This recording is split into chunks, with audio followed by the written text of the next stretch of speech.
নির্বাচনের মাঠে ধর্মকে ব্যবহার করে অন্ধকারের একটি শক্তি মানুষকে বিভ্রান্ত করছে। এই অপশক্তির বিরুদ্ধে রুখে দাঁড়াতে আহ্বান জানিয়েছেন বিএনপির মহাসচিব মির্জা ফখরুল ইসলাম আলমগীর।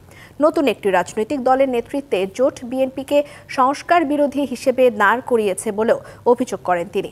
আরেক অনুষ্ঠানে আমির খসরু মাহমুদ চৌধুরী বলেন, ভোটের মাধ্যমে অন্তর্ভুক্তিমূলক দেশ গড়বে জনগণ। রাজধানীর খামারবাড়িতে কৃষিবিদ ইনস্টিটিউশন মিলনায়তনে বিএনপির দেশ গড়ার পরিকল্পনা কর্মসূচির পঞ্চম দিনের আয়োজন। অনুষ্ঠানে বিএনপি চেয়ারপারসন বেগম খালেদা জিয়ার রোগ মুক্তির জন্য দোয়া করা হয়। নতুন দলের নেতৃত্বে গড়া একটি জোট বিএনপিকে সংস্কার বিরোধী হিসেবে দাঁড় করিয়েছে, এমন অভিযোগ করেন বিএনপি মহাসচিব। বিএনপি সবসময় জনগণের সামনে অগ্রবর্তী চিন্তাগুলি তুলে ধরেছে। আজকে সংস্কার নিয়ে অনেক কথা বলছেন। কালকে একটা দলের নেতাদের বলতে শুনলাম, নতুন তৈরি করা একটি দল, তারা বললেন যে বিএনপি নাকি সংস্কার নিয়ে কাজ করে না। আর সংস্কার জন্মই তো দিয়েছে বিএনপি।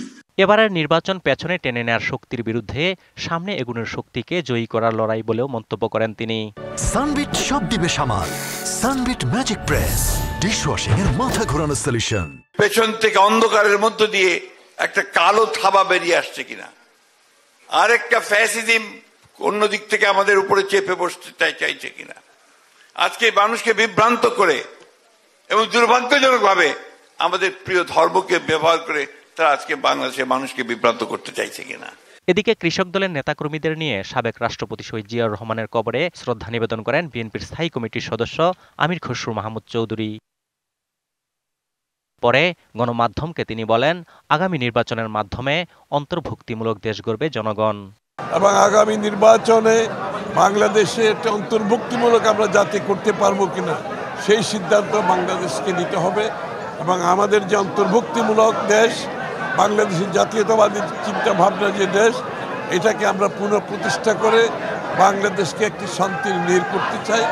জনগণের আকাঙ্ক্ষিত রাষ্ট্র গড়তে তারেক রহমান নেতৃত্ব দেবেন বলেও জানান আমির খসরু। রাজনৈতিক সংস্কৃতি আমরা প্রতিষ্ঠা করতে। অজিত সরকার, ডিবিসি নিউজ, ঢাকা।